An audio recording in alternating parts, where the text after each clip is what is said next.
Well, we'll make a start. So good afternoon and welcome to Austmine's Victorian METS Export Hub webinar on export success for METS companies. I'm Grant Philpotts. I'm the membership manager here in Victoria for Victoria and Tasmania.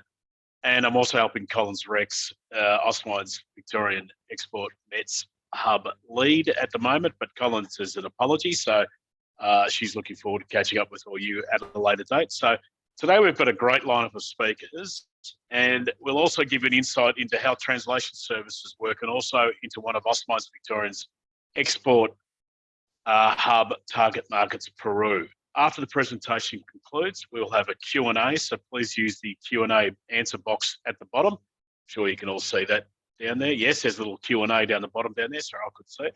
The bottom of your screen for questions. Our panelists today are, we've got a great panel from 2M Language Service. So we've got Paula Aparisi, Mining and Resources Account Manager at 2M Language Service. There's Paula, welcome.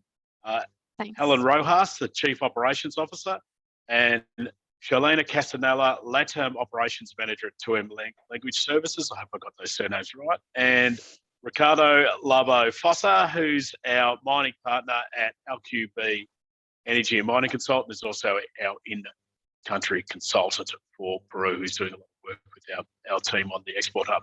So without any further ado, over to you, 2M Language Services. Thanks, Grant. And if I can ask Juliana to start sharing the presentation, please. Welcome, everyone, and good morning, good afternoon, good night for those that are based in Latin America. Today, with Juliana, we are going to be talking how professional language services can help you to open new markets in Peru and Latin America and other countries like Canada. So let's start with the presentation. What we'll be hearing today, we will be talking about translation and localization services. We will be talking about technical translations and transcreation.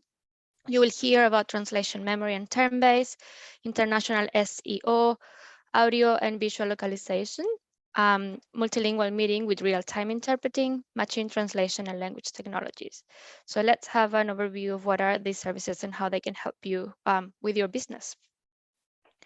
The first, and probably something that you already may be familiar with, is the translation of documents and localization of software, website, and content. The translation, as you may know, could be translation of any documents, communications with your employees, maybe newsletters, articles, or any communication that goes to your stakeholder. And the localization is the correct term that you will use when you are translating your website, a software. Maybe you created a product and you need to translate the software of that product, and also any other content that is related with media. Next. You may also need technical translations and transcreation. These are two opposite services. Technical translations is a specialized type of translation done by professional translators and subject matter experts in the industry that they're translating into. And the kind of documents you may consider when you are talking about technical translation is anything, for example, like technical drawings, standards, procedures, instructions, or anything that may have a very big impact on the use, for example, of a machinery. Transcreation, on the other side, is the correct term that you will be using when you want to translate collaterals, marketing collaterals, or brochures, for example. Transcreation is a mix of translation and creativity. And this is used for marketing materials, as I mentioned, because marketing materials have a purpose, which is to catch the attention of the people that are reading your brochures. And it has to be more creativity and has to be also localized for that target that you are trying to get into. Next one. If there is something that we would like for you to take today out of this presentation, is the concept that you will hear in the industry, language industry, that is called translation memory. A translation memory is, in other words, a linguistic database, and it works within a translation environment where you will have a translator translating a segment. Let's say the house is white, la casa is blanca. You will have a reviewer validating that translation could be a subject matter expert or could be a reviewer from your own company that will validate that translation and say, yep, that is correct. And once this is validated, it will be saved on this linguistic database. Why is important when we are talking about translation services? This is important because it helps you to maintain the language consistency throughout your journey of translation. You make sure that this translation is consistently translated the same without having any modifications, and it also will help you to reduce translation costs. So when you're using a translation memory, anything that has been already translated doesn't need to be translated twice. And this is leverage from this translation memory, which means that we don't need to charge you twice for something that has been done and validated before. A translation memory also helps us to maintain and protect the IP of our clients. And it's a very useful tool for translators to use it as a term base or a glossary. Next one. In order to process translations, you may find different workflows. So you may have direct communication with your project manager via email, but we understand that sometimes time zones make it difficult to communicate directly, get quotes, and have a smooth workflow for translation orders. For that kind of problem, if you want to call it, you may also find that there are more convenient processes, such as something that is called Translation Customer Portal, where you can order human translation done by a professional, machine translation, or a hybrid mode um, in your own place without having to wait for a project manager to quote, to send you an email back and say, yes, we are working on this. So the quote will be automatically. This portal normally is privately hosted, it's secure. It not only gives you the option to get automatic quotes, but it also gives you a very good overview of the status of any translation you may have in the pipeline. It can give you an overview of previous projects. So anything that has been translated before, it will also be available there. And also, because it's automatic, it's happening in the background, it offers discounted rate for repeated content that you may find in your document.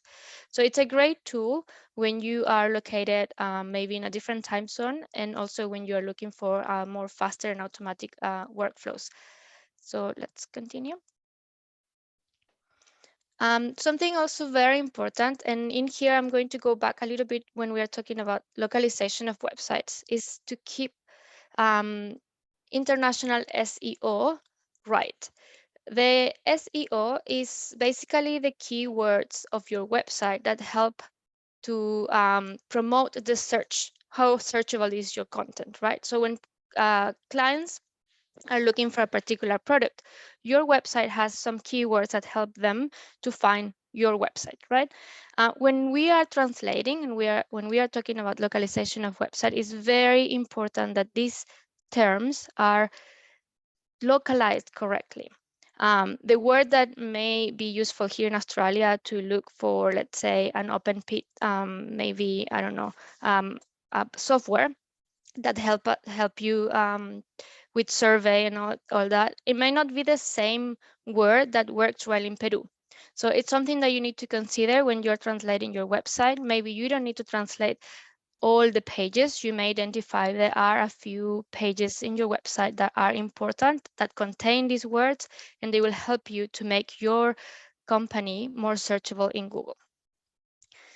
Next.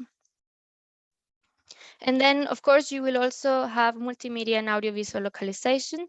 This is in the case you have any materials that is videos, for example. You may want to consider having subtitles in those videos. Maybe you have a video where you are explaining how the software works, you're explaining how that product works, and having subtitles, maybe creating captions or even adding voiceovers on top of the original audio helps your client to understand better, and also it helps you with the inclusivity in your company.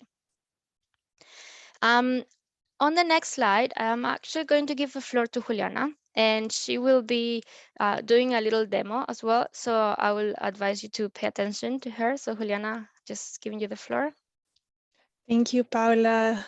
All right, so the next couple of slides, I will be presenting in Spanish and I will be talking about interpreting. Because I'm talking about interpreting, we thought it would be best for you to have a taste of what it looks like, what it feels like. So right now we're using Zoom for interpreting.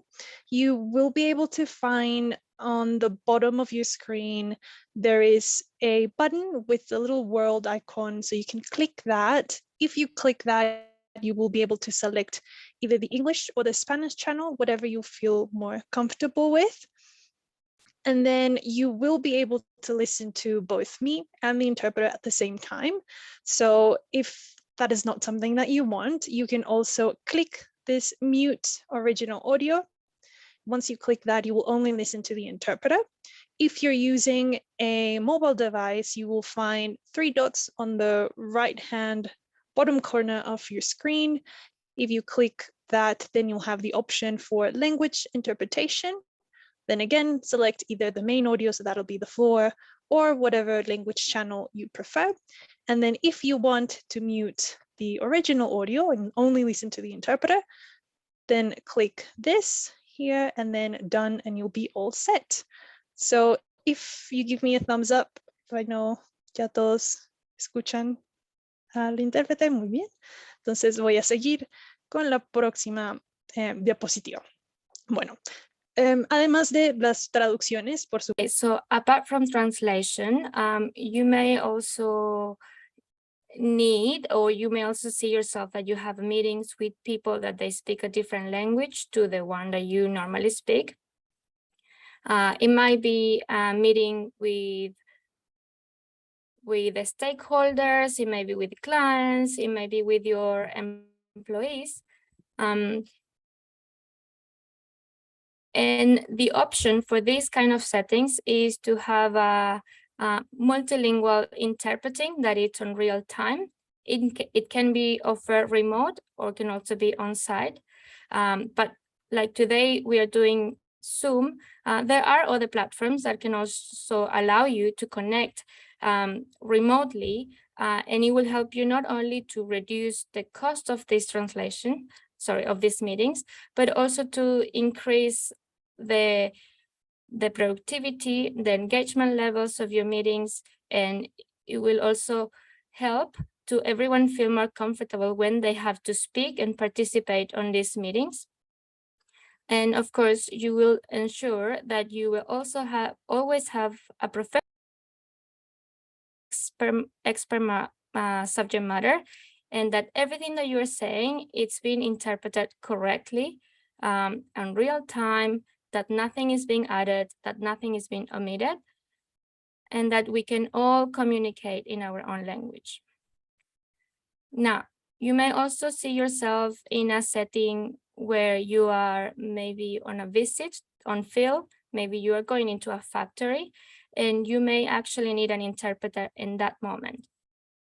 There are also platforms will also allow you not only to organize an interpreter, but also to access a professional interpreter in that area in any time of the day, which will be available for you, maybe via phone, via video phone.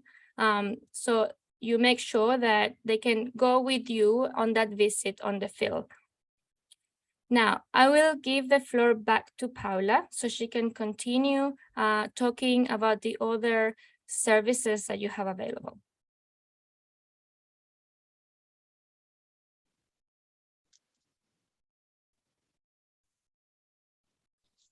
Gracias, Juliana. Thanks, Juliana. I'm just making sure that you can hear me again in English. Yes, Grant, thanks. Thanks so much. Thanks, Juliana, for doing that demo. During this part of the presentation, actually, we want to talk about managing risk in translation services. And that is something that is very important to keep in mind when we are talking about machine translation. We all know that we have seen ourselves in a situation where you need to translate something very quickly. It might be for information only. You just need to understand what it says, and you may be tempted to go to Google Translate or any other browser-based publicly available to translate this content. Something that is very important to keep in mind is that browser-based machine translation solutions, such as Google or the Microsoft translators, among others, it actually have a very high risk that when you're using it, this information may go into public domain, and it means that it could be potentially searchable. You may also be breaching security and privacy policies of your own company. So when you are looking for solutions for machine translation, when you need a translation done quickly, you may need to look for solutions that actually are safer. For cases like these, Juliana, if we go to the next one, you may find different software. For example, we have something that is called On-Demand Translation app, and it was created for urgent multilingual messaging. A text of 150 words can be translated very quickly, and not only by machine translation, but you make sure that there is a professional translator checking that text very quickly and going back to you. This kind of settings is perfect when, for example, there is an emergency, that is an accident, maybe an event, something happened, and you need to communicate very quickly with your employees, with your stakeholders, with your clients, and you still need to maintain all the information highly confidential. So it's very important that you look for solutions that not only help you to translate very fast, but also that they're secure and compliant. Just to finalize a little bit about the translation services and interpreting services that you will find in the industry, we just wanted to mention that we at 2M, we have experience with different clients, as you can see on the METS industry. If you continue, Juliana, that we are located in different, across the globe. We have different offices. Juliana today is in Bogota. With Elena, we are in Melbourne, but we also have people working from Santiago, from Austin, from all across Australia and different points in Asia. Which allow us to also assist you 24 hours. So we cover the full time zones. And not only that, we also have industry certifications and qualifications such as ISO for different services. So we hold ISO for translation services, interpreting services, quality management system, information security, which is very important when you are looking at confidential information. And we also hold any other country-specific certifications such as NATI here in Australia and others. We are also members of different organizations in our own industry, which allow us to always keep learning and innovating in our industry. And as I mentioned before, all our systems are based on and are based and hosted in a secure services server, including the private machine translation that I was talking about, all our translation services, environment, the translation memory, everything is on a secure server, which allow us to keep not only your IP, but also to keep all your documents and information confidential. Thank you so much. I'm assuming there might be some questions. I can see already there are some questions in Q&A. I'm going to give the floor back to Ricardo, and we'll be answering your questions. So thanks for that great presentation. It was really good. So Austmine's, we're going to do Q&A after Ricardo's brief presentation. So Austmine's Victorian Export Hub has engaged a consultant in Peru, which you can see there is Ricardo, to help Victorian METS companies increase their export opportunities into Peru. Ricardo is our man on the ground in Peru and will now give you an update on the Peruvian market. Over to you, Ricardo. Thank you, Grant, and greetings from Peru. Good night, well, good morning or good afternoon to you all. And thank you to Emma for that great presentation. Maybe after listening my Peruvian, Canadian, American, Australian English accent, you will immediately as for 2M services. I will do my best. I learned English at the school and lived in English-speaking countries and worked and also visited different English-speaking countries. So that's my accent is a mix of all that. So my presentation is very succinct and is focused at a general level, or which are the main opportunities you can see in Peru right now and in the coming future. Okay, so let me start with some main facts about Peru, so you understand the importance of Peru in mining. I guess and understand that you may already know this, but I included these slides so we are in the same page. So Peru is a top mining producer. We produce several minerals and metals, you name it: copper, gold, silver, zinc, lead, iron ore, etc., etc. Almost everything but uranium and lithium for now. And just to you understand the magnitude, we are, after Chile, we're the second largest copper producer in the world. Also, mining is very important for Peru, as in Australia, similar percentage of the GDP.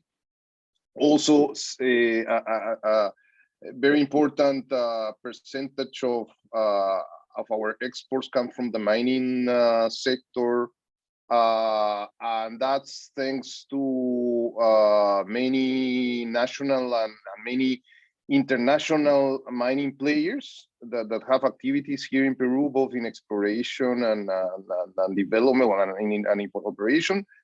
The usual suspects, several Australians like BHP, Rio Tinto, and others.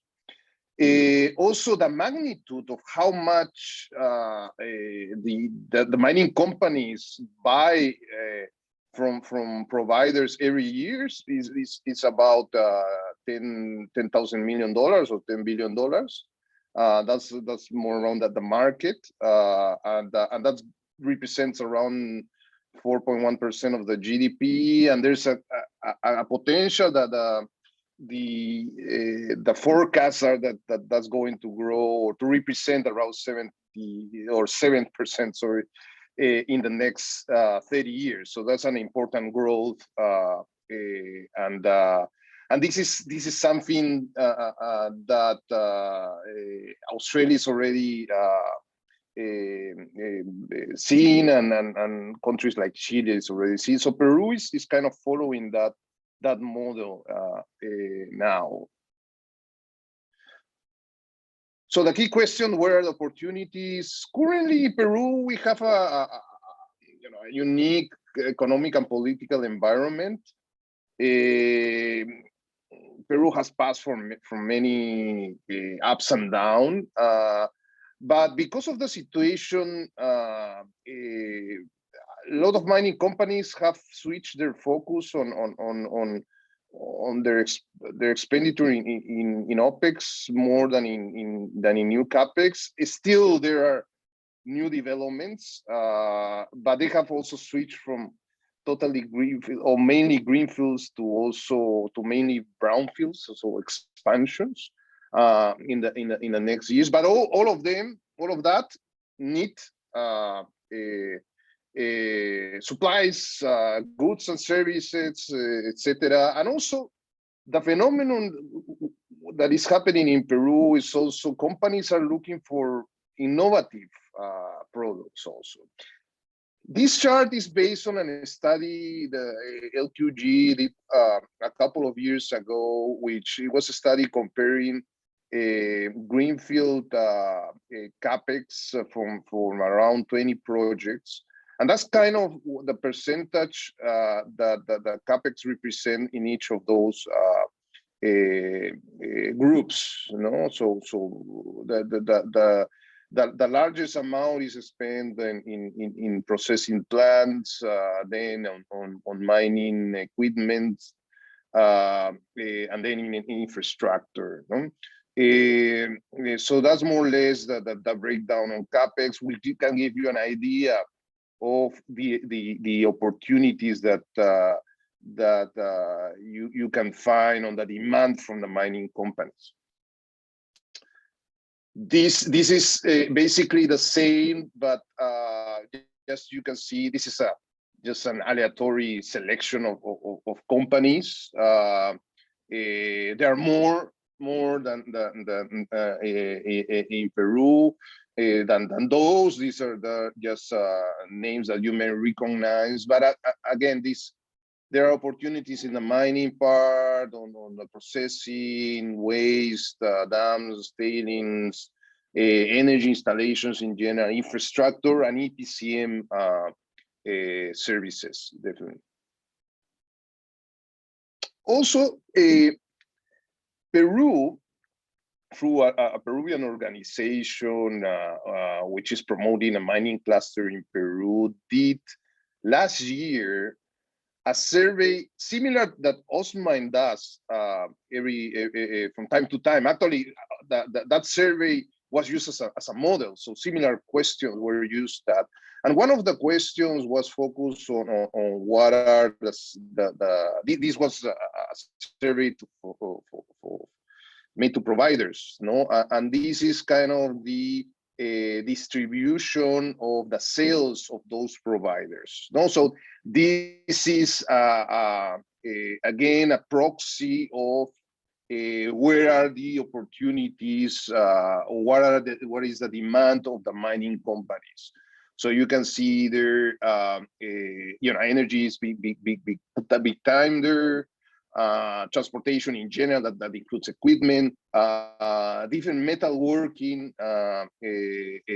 for different parts, creating different things for the mining company, chemicals, financial services, textiles, safety is also a big part, and others. So there's an important market there in different groups of products. No? Currently, Australia doesn't have too much presence in Peru, so there's the upside there. This is a map on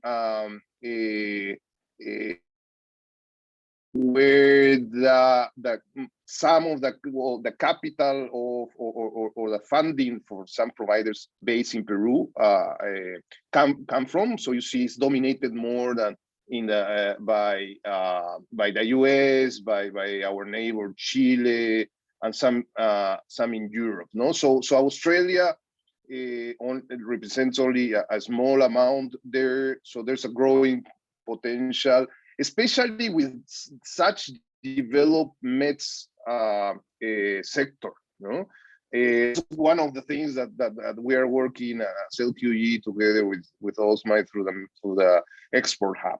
To open and make connections and create more opportunities for Australian METS. Some projects that this is a mix of green fields and brown fields, but you may recognize some names there. So Newmont is starting a huge expansion, 2.5 billion expansion, a project called Yanacocha Sulfates in the north part of Peru. Then Tech, through a company called Safrana, also developing almost $1 billion copper mine in the south part of Peru. The Nexa, which is Brazilian, also a copper mine. Bear Creek is a Canadian company, also is developing a silver mine. Hochschild is expanding their Immaculada silver mine, and Buenaventura, which is a largest Peruvian mining group in Peru, has just started developing their San Gabriel gold mine. No, so this is just a selection of projects that are starting, and they need several goods and services. Apart from that, mining companies focus on different products on health and safety related to environmental services, solutions for water remediation, tailings big time. I was visiting, for example, today a mine that is adapting their tailings to the ICMM standards, which is a review that was done after those incidents that happened in Brazil with these dams. So they are working with several consultants on adapting their current standards to that. Also related to community relations, big time in Peru. So soft services also are opportunity. And as I productivity, efficiency, optimization, and innovation in general. No, there's in the last 2 or 3 years, Peru has entered into this open innovation wave. So they are looking for innovative and sharing their challenges that they have, and very open to funding and looking for ad hoc opportunities and innovative opportunities. Now, how to create opportunities, and this is something that we are working with the Export Hub. It's we are working different fronts. One-to-one opportunities, road shows, virtual for now because of the distance. Matching, linking Peruvian-based companies at international events. Also, there are several events happening this year. I will talk about that in a minute. And participating in open innovation challenges, which I also show. This is just a selection of companies. I have selected these companies because they have now created innovation areas inside their companies. So they are looking differently on how to approach the different providers. Peru is very active on chambers of commerce. This is just some of them, and different institutions that can and that we are working with some of them for networking and as a showcase and promote the different products.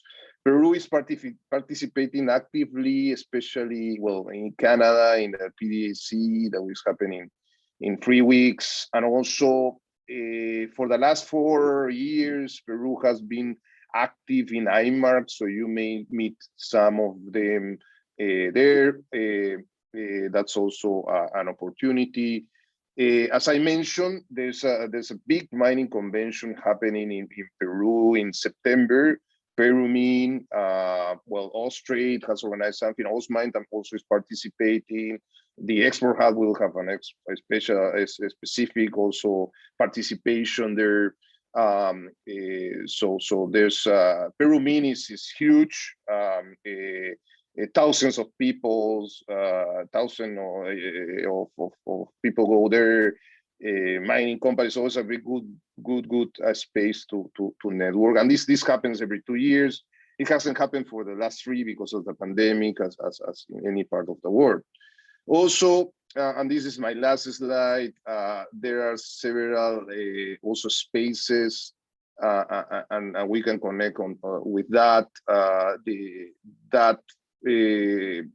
Connect the innovation challenges opportunities that are happening in Peru, and we are starting to work with them also. So that's in a nutshell what I wanted to share with you. Given the limit of time, I just wanted to give you a general overview some numbers that can give you the magnitude of what are the opportunities in Peru. Thank you. Thank you, Ricardo. Very thorough. I believe I'll probably see you in Peru anyway in September, mate. So that'd be good fun. We've gone over time, it looks like. So if anyone wishes to leave, they're more than welcome to do so. We're just going to fly through some questions here now. So this is probably more to the two ends. So do I need to change my delivery to make it easier for the translator?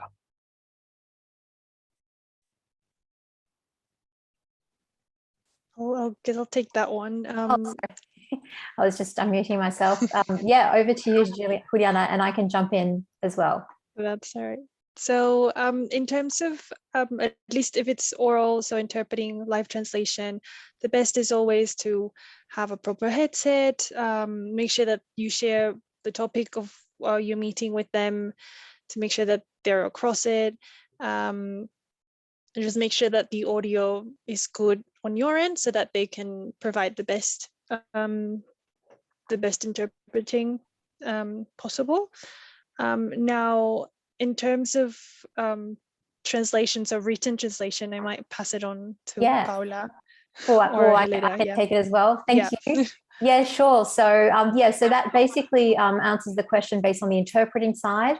When it comes to translation, to make, I guess, easy steps and tips to create a smooth workflow would potentially include ensuring that a document is editable, formatted, so that we have access to the actual text rather than a PDF document. These are just tips, by the way, because from an LSP's point of view, we can translate within any type of documentation. We can create systems to extract text ourselves, but ensuring that a project is delivered fast and efficient, and so that we, as a company in itself, as a language service provider, the tips would be to have a Word document that has editable text, as an example, provide an idea of how quickly the translation needs to be delivered. We provide, based on that, a word count. If the word count is of high volume, then that might actually extend the project in itself. So just having a little bit of an understanding of what the actual needs are and the scope of work is from the start. If a project is very large in volume and needs to be delivered fast, then the language service provider can generally split the document into 5 or 6 different linguists that are all experienced and that have subject expertise. So there's ways of actually fast tracking projects, and it's all with communication, ensuring that that the scope is always very clear, provided to the actual LSP. Excellent.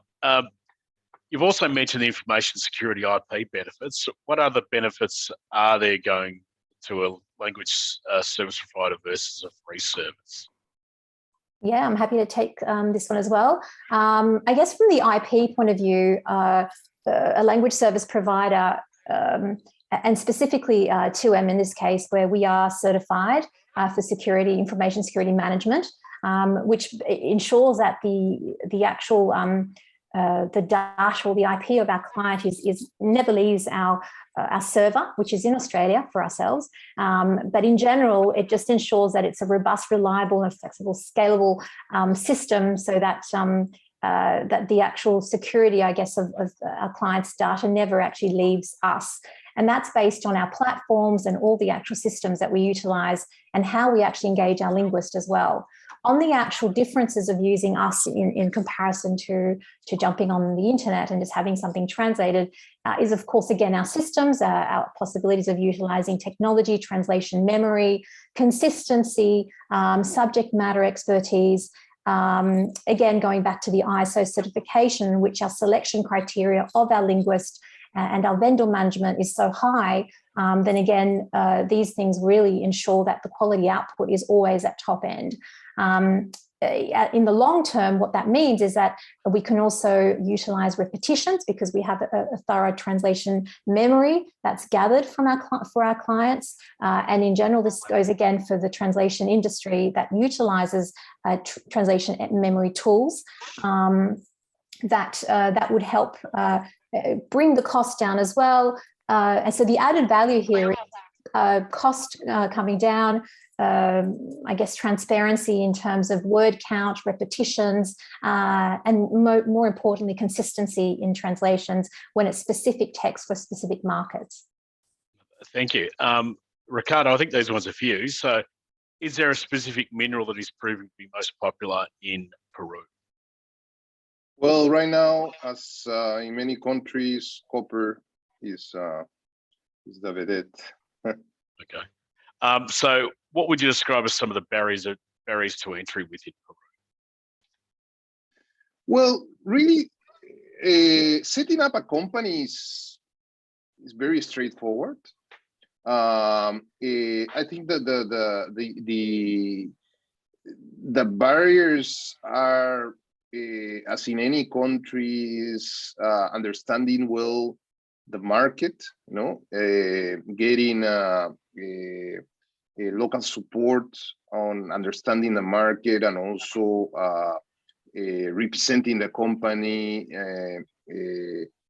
before and bringing access to the different, in this case, mining companies. But Peru and Australia have just put on signed a free trade agreement, actually just when the pandemic started, which provides several benefits, which can be an advantage also for Australian companies. Excellent. And finally, I think we've answered the one about we answered one there about upcoming trade events. So we've done that one there. Yes. So do you know how many of the mines are underground versus open pit? Is there a percentage you could give us? Well, that's depends on the mineral. For example, copper, I think 90% of the copper mines or the copper production comes from open pits.